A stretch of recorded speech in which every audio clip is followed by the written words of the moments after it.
돈산동 동화쌤입니다. 율포, 이게 포는 포구잖아요. 포구, 포구, 항복, 항구, 포구. 근데 기억이잖아, 기억. 근데 이제 중시해야 될 게 뭐냐면, 이렇게 어머니와 뻘밭, 뻘은 이게 진흙으로 된 항구 근처에 있는 뻘밭에 대한 기억이잖아요. 그리고 체험은 언제 했어요? 어릴 때. 체험을 어릴 때 했는데, 실제적으로 그게 체험으로 갖고 있다가 나중에 지나서 시간이 지난 다음에 깨달음을 얻고 어떤 다른 경험이나 이런 것들로 인해서 성숙돼서 깨달음이 온 다음에 이걸 계속해서 쓰는데 쓰는 시점이 여기잖아요. 그러니까 깨달음이 중요한 거예요. 체험이 중요한 거 아니라. 그러니까 어릴 때는 뭐가 중요하다고요? 체험이 중요해요. 체험이. 그런데 이 체험을 회상해 보지만 중요한 건 뭐라고요? 이 사색과 생각과 반성 관찰을 통해서 깨달음을 얻어서 이 과거랑 현재랑 깨달음을 통해서 연결되는 거예요.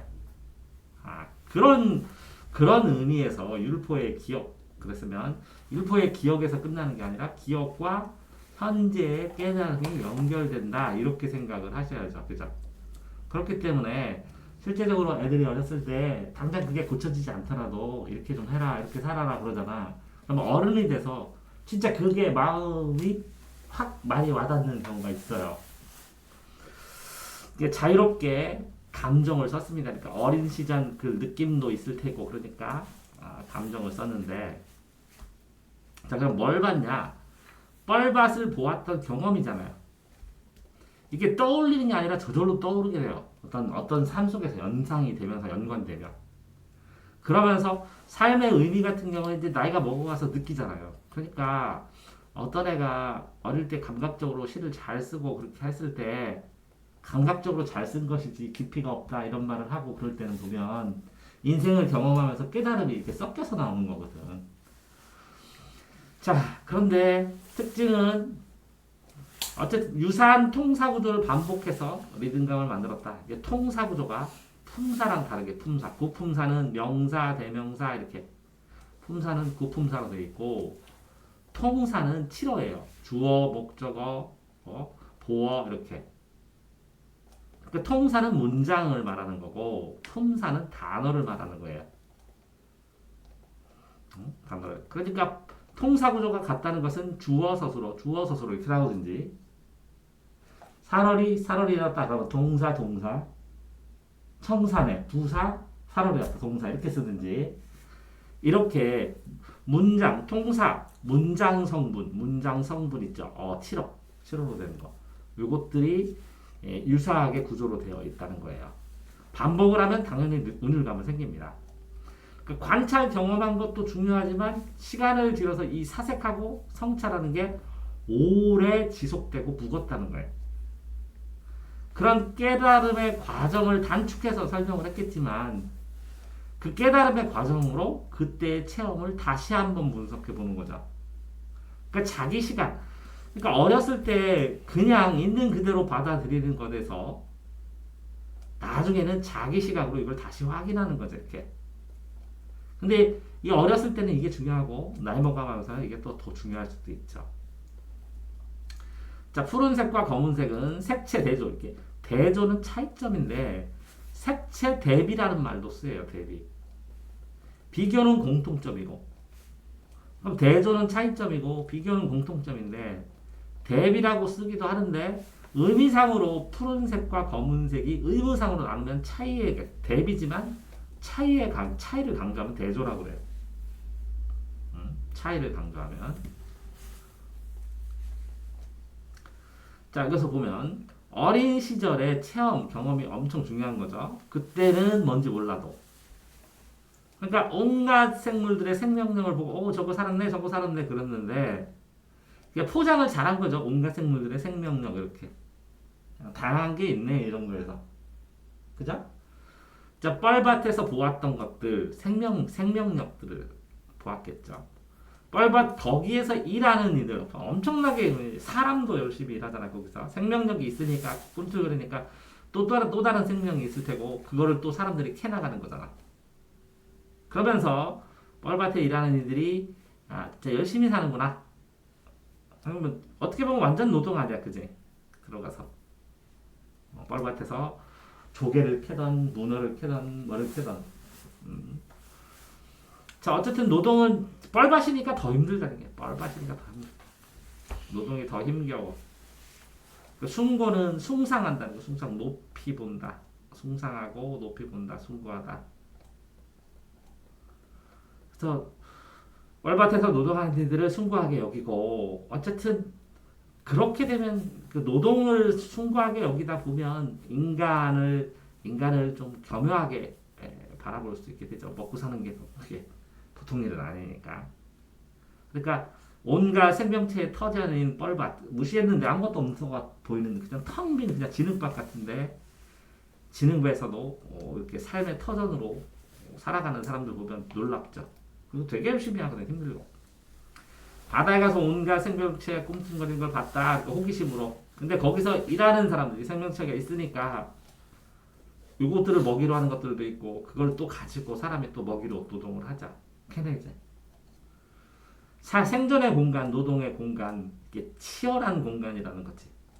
그러면 좀 높이 숭상하게 되고 높이 보게 되죠. 아우 대단한 사람들이라고.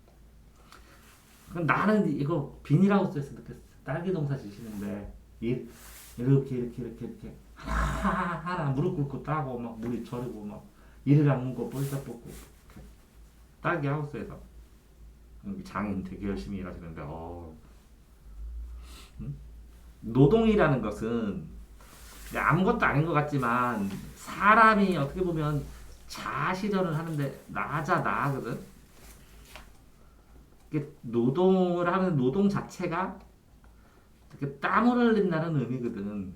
그래 힘을 쓴다는 에너지를 쓴다는 거거든. 그 에너지가 숨만 쉬는 것이 아니라 땀을 흘리게 되고 이것들이 나중에 어떤 결실을 맞춰가지고 다른 사람들의 먹이가 되고 다른 사람들의 도움이 되고 이런 거거든.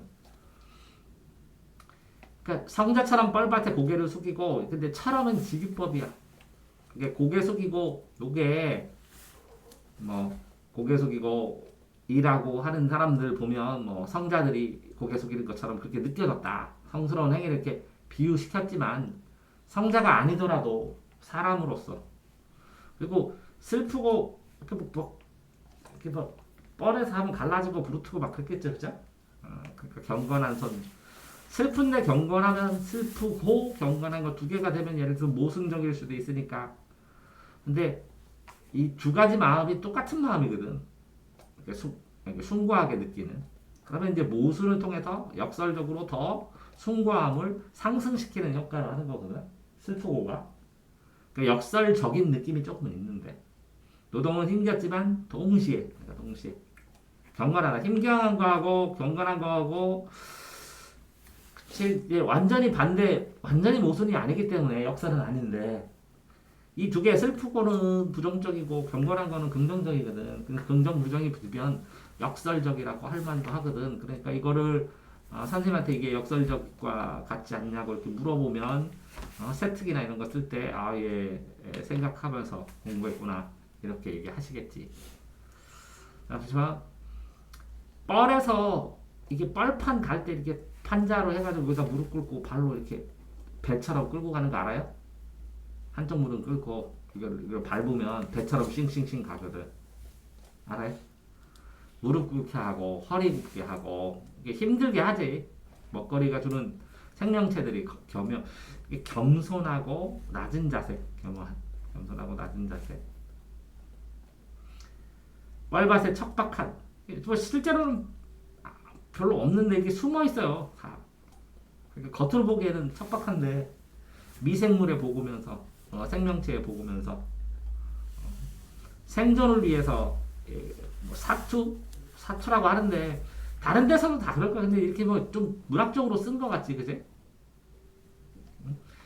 쓸쓸한 맨살로 하는 건 힘들긴 하겠지만 힘겨운 노동 화자가 느낀 인생을 느낀 인생을 집약적으로 했다. 쓸쓸한 맨살이다. 그냥 기억해도 뭐 상관없지. 느낌상은 좀 다를 수도 있지만 어쨌든 그렇다면 시인 문정의 고향이 전라남도 보성군이네. 자, 어렸을 때 기억하고 그걸 그죠? 나이가 먹어가지고 어른이 돼서 이게 재해석하는 거하고는 이게 삶을 하나하나 자기가 경험했던 걸 차곡차곡 자기 나름대로 이렇게 재해석해서 자기 중심으로 뭐그 재구조화시키고 다시 이해하고 그래서 삶에 대해서 아 삶이 이렇구나 하고 할 때가 생기거든. 그러면서 그러는 과정 속에서 써지는 거지 글이. 네, 그런데 그거를 어떻게 이제 사람들이 볼 수 있게 쓰느냐 안 쓰느냐 뭐 혼자 기억하고 가느냐 하는 것 뿐이지. 됐죠 이거?